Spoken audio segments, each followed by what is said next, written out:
A union of crowns, the strategic betrothal of Catherine and Arthur. The betrothal of Catherine of Aragon to Arthur, Prince of Wales, was far more than a romantic pairing. It was a carefully calculated political maneuver, a cornerstone of King Henry VII's foreign policy designed to solidify the nascent Tudor dynasty and strategically counter the formidable power of France. But before we begin, don't forget to like and subscribe to help us grow our channel. This union of crowns, agreed upon when Catherine was merely 3 years old, speaks volumes about the pragmatic, often ruthless nature of royal marriages in 15th and 16th century Europe. At the heart of the matter lay Henry VII's insecurity as a new monarch. Having seized the throne at the Battle of Bosworth Field in 1485, Henry was acutely aware that his claim was tenuous. He was not born into royalty, but had won it through conquest. To ensure the survival and legitimacy of the Tudor line, he needed powerful international alliances that would deter rivals and secure recognition from established European powers. Spain, recently united under the formidable Catholic monarchs Ferdinand II of Aragon and Isabella of Castile, presented the ideal partner. Spain was a rising superpower, rich from its New World discoveries and fiercely independent. An alliance with such a nation would immediately elevate England's status on the European stage and lend significant weight to the Tudor claim. The second crucial motivation was the containment of France. For centuries, England and France had been bitter rivals, engaged in intermittent warfare for control of territories and influence. By the late 15th century, France was a powerful and ambitious kingdom, threatening the balance of power in Europe. Spain, too, had its own reasons to be wary of French expansion, particularly in Italy and along its borders. A combined Anglo-Spanish front, even a diplomatic one, would serve as a powerful deterrent to French aggression. This alliance created a strategic encirclement, forcing France to consider its position on two fronts and potentially diverting its military resources. For Henry VII, neutralizing France was paramount to ensuring peace and prosperity within his own realm. Furthermore, the betrothal served to enhance England's prestige and economic standing. A marriage into the most illustrious royal house in Europe at the time would signal to other nations that England was a player to be reckoned with. This diplomatic success could open new trade routes, foster economic cooperation, and secure England's place within the complex web of European politics. For the Tudors, who were keen to rebuild England after the devastations of the Wars of the Roses, economic stability was tied directly to international relations. Negotiations for the marriage were protracted and complex, beginning as early as 1487 and culminating in the formal marriage treaty in 1489. Issues such as the dowry, succession rights, and the specific terms of the alliance were meticulously debated.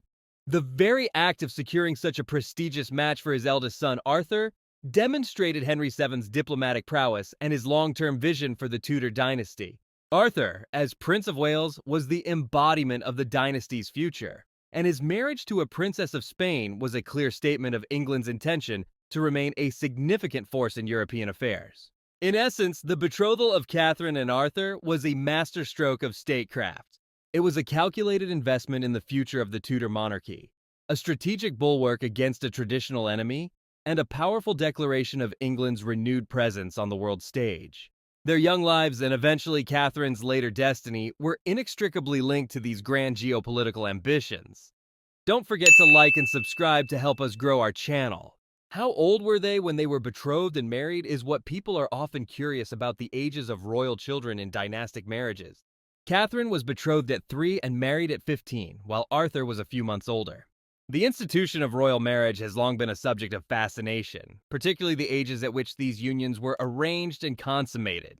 Dynastic marriages were not about love, but about forging political alliances, securing power, and ensuring the continuation of a bloodline.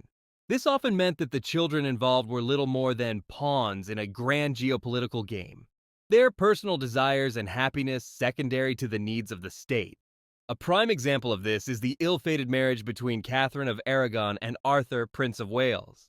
Catherine of Aragon, the youngest child of the formidable monarchs Isabella I of Castile and Ferdinand II of Aragon, was a valuable political asset from the moment of her birth. Her parents, masters of international diplomacy, sought to secure an alliance with England to counterbalance the growing power of France. The key to this alliance was a marriage between their daughter and the heir to the English throne. At just 3 years old, in 1488, Catherine was formally betrothed to Arthur, the elder son of King Henry VII. This early betrothal was a common practice among European royalty, serving as a formal declaration of intent and a binding contract between two nations. The years between betrothal and marriage were a period of intense preparation. Catherine was educated to be a queen, learning Latin, Greek, history, and theology. She was also trained in the art of courtly life and the intricate dances of diplomacy. Meanwhile, Arthur was groomed for his role as king, his education focused on statecraft, warfare, and the laws of the realm. While their childhoods were shaped by the expectation of their future union, they did not meet until shortly before their wedding. The marriage itself took place on November 14, 1501, when Catherine was 15 and Arthur was a few months older.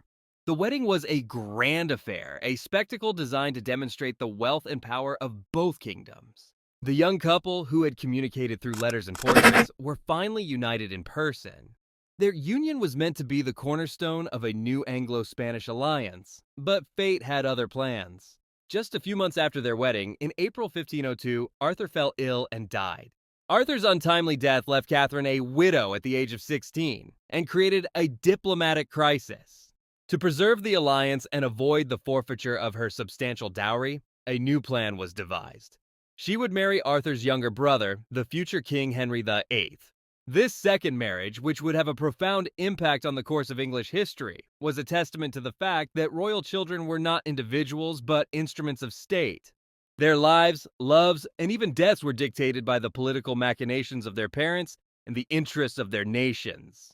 The story of Catherine and Arthur is a stark reminder of the sacrifices and complexities inherent in dynastic marriages, where personal happiness was often a casualty of political necessity. Don't forget to like and subscribe to help us grow our channel. The question of whether Catherine of Aragon and Arthur, Prince of Wales, loved each other is one that has intrigued historians and romantics alike for centuries. Theirs was a marriage arranged for political gain, a common practice among European royalty. Yet the human element of their story remains a compelling subject of curiosity. In a world where dynastic unions were about power and progeny, was there any room for genuine affection?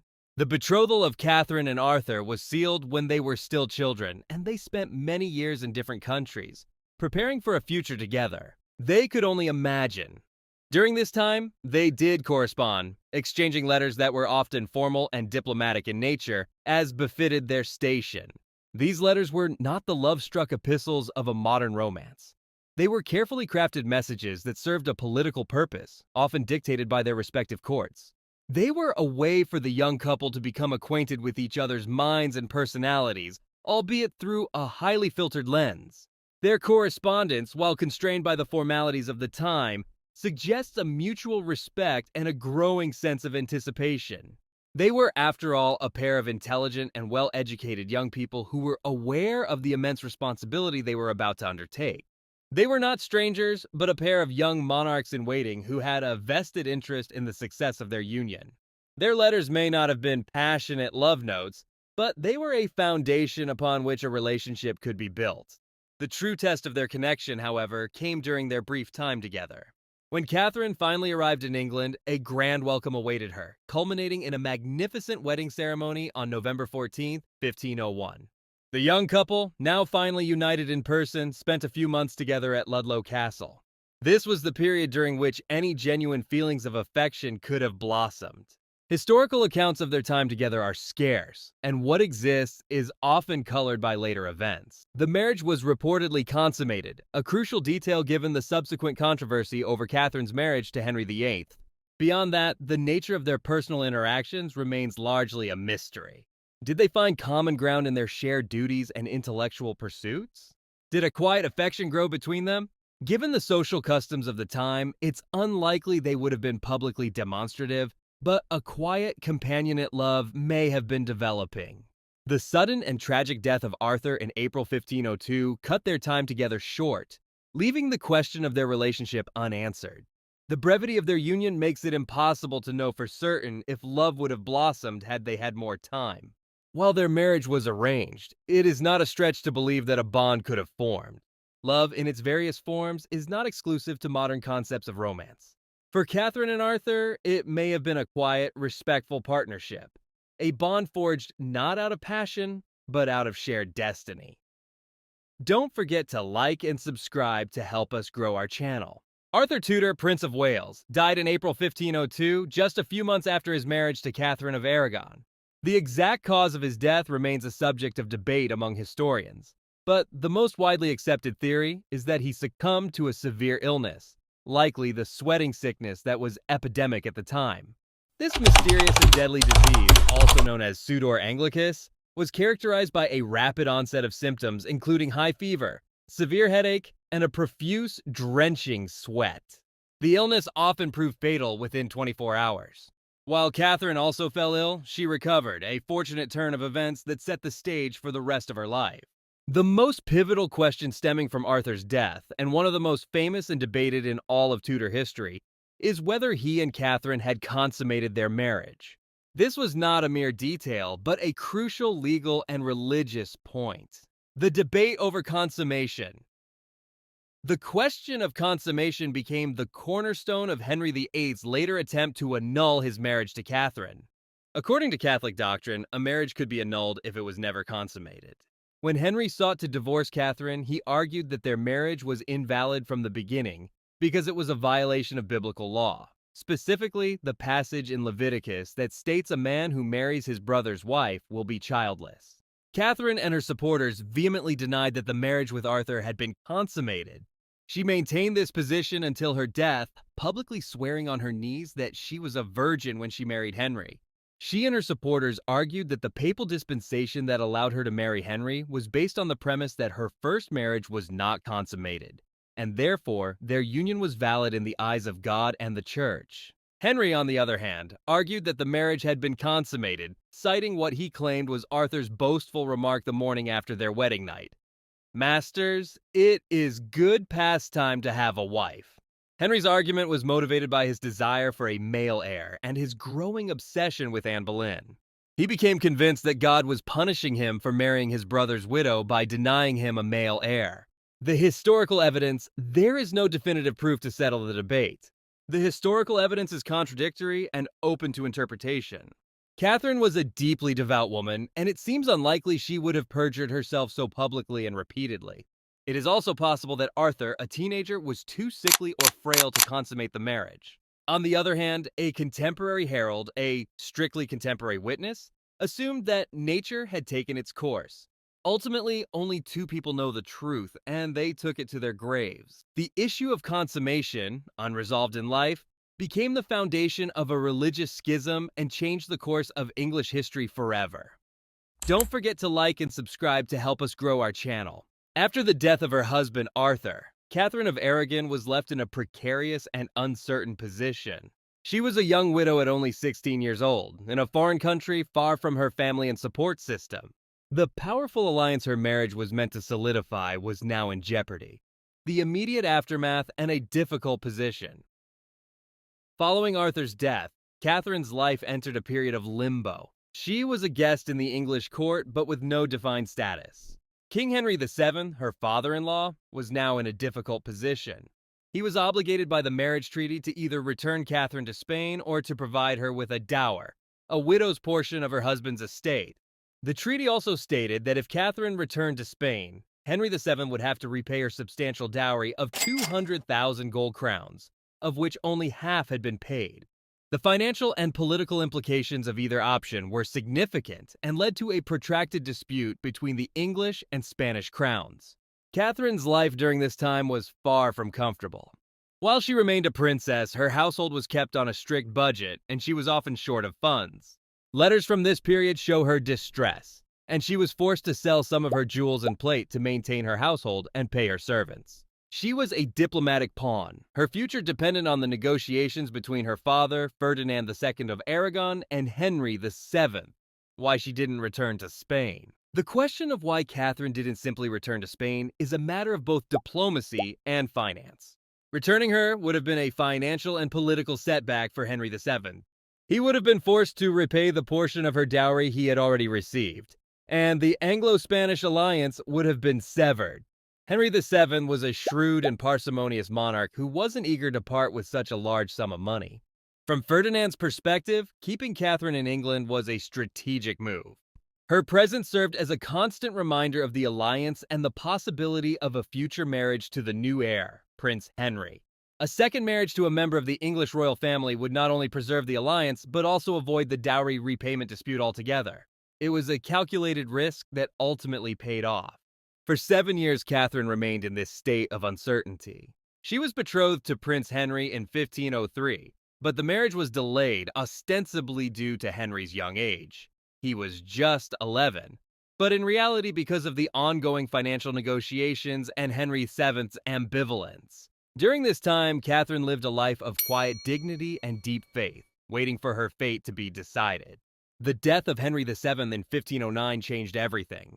The new king, the young and charismatic Henry VIII, was eager to marry Catherine. Their marriage, which took place just a few weeks after his accession, brought an end to her years of limbo and finally made her Queen of England, a role she had been preparing for since childhood. Don't forget to like and subscribe to help us grow our channel. Catherine's first marriage to Arthur profoundly influenced her second marriage to Henry VIII, most notably because the legal and theological questions surrounding it became the central issue in the king's great matter, Henry's quest for an annulment that led to the English Reformation. The king's great matter and the issue of consummation. Henry VIII's desire for a male heir was the primary motivation behind his quest to annul his marriage to Catherine. After years of marriage, Catherine had given birth to numerous children, but only one, a daughter named Mary, survived infancy. Henry became convinced that his lack of a male heir was a sign of God's displeasure, a divine punishment for having married his brother's widow. This belief was rooted in a passage from the Old Testament book of Leviticus, which stated, "If a man shall take his brother's wife, it is an unclean thing. They shall be childless." The key to the entire legal and theological argument was whether Catherine's first marriage to Arthur had been consummated. According to Catholic canon law, a marriage to a deceased brother's wife could be permitted with a special papal dispensation, but only if the first marriage was unconsummated. Henry's marriage to Catherine had been granted just such a dispensation by Pope Julius II. However, as Henry's desperation for a son grew, he argued that this dispensation was invalid because the marriage with Arthur had, in fact, been consummated. Catherine, for her part, fiercely maintained that her marriage to Arthur was never consummated. She swore on her life and soul that she was a virgin when she married Henry. She argued that the Leviticus passage did not apply to her situation, and that her marriage to Henry was therefore valid in the eyes of God. This created an irreconcilable conflict, as Henry believed he was living in sin, while Catherine refused to accept the annulment, which would have bastardized their daughter, Mary. This theological deadlock led Henry to break with the Catholic Church, declare himself the supreme head of the Church of England, and grant himself the annulment, the long wait and marriage to Henry VIII. The period between Arthur's death and Catherine's marriage to Henry VIII was a long and difficult one, lasting nearly 7 years. She was left in a state of political and personal limbo. After Arthur's death, she was a young widow in a foreign court with no defined future. She lived on a meager allowance and was a pawn in the negotiations between her father, Ferdinand II of Aragon, and her father-in-law, King Henry VII of England. The two monarchs engaged in a protracted dispute over the repayment of her dowry. Henry VII, a notoriously shrewd king, was reluctant to repay the large sum, while Ferdinand used Catherine's situation to press for the new marriage to Prince Henry, the new heir to the throne. Catherine's fate finally changed with the death of Henry VII in April 1509. The new king, the young and charismatic Henry VIII, was eager to marry his brother's widow. He was a great admirer of her, and their marriage was seen as the perfect way to secure the Anglo-Spanish alliance. They married on June 11, 1509, just a few weeks after his accession to the throne. This union brought an end to Catherine's years of uncertainty and began a new chapter of her life as Queen of England. A chapter that would eventually be defined by the very questions left unanswered by her first marriage. If you found this guide helpful, please give this video a like and subscribe to our channel. Your support helps us create more content. Don't forget to ring the notification bell so you'll be the first to know when we release our next travel adventure. Thanks for watching. Again, don't forget to like and subscribe to help us grow our channel. Again, thank you for watching. We appreciate your patronage, and please ring that bell to receive notification on new videos. Don't forget to like and subscribe to help us grow our channel. Thank you for watching, and ring that bell to receive notification on new videos.